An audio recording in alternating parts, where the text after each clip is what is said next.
For Donald Cash, it was the final frontier, the summit of Mount Everest, the crowning achievement for the 55-year-old from Utah who had met his lifelong goal, reaching the top of the highest mountain on every continent.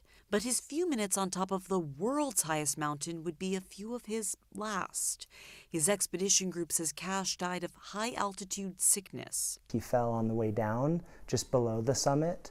And then, they kind of carried him down, helped him down a little ways, and then he kind of took his last breaths. On the same day, during her descent, Anjali Kulkarni took her final breaths. She had trained to summit Everest for 6 years. She had trekked for 25 years, and she was an avid marathoner.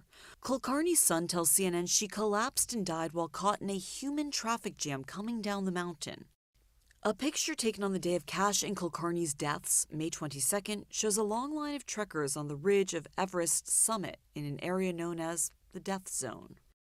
It has raised concerns about the possible dangers of congestion on Everest among mountaineers. And I think you would have to be foolish to say that queuing or that waiting at such high altitude isn't having some impact on the numbers of deaths that we've seen this year. Nepal's tourism board says more than 200 mountaineers ascended Everest on May 22nd, after a bad patch of weather cleared, giving climbers a key opening to reach for a dream. But the tourism board says claims that congestion contributed to deaths are baseless. With this year's climbing season nearing a close, at least 6 people are presumed dead after trying to scale Everest from the Nepal side. There were 5 deaths on the mountain last year, 6 deaths the year before that, and 1 before that. The site of Cash's final climb will likely be his final resting place. It's where the bodies of most who died trying to scale Everest remain.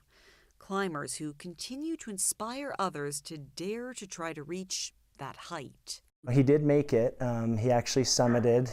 Alexandra Field, CNN, New York.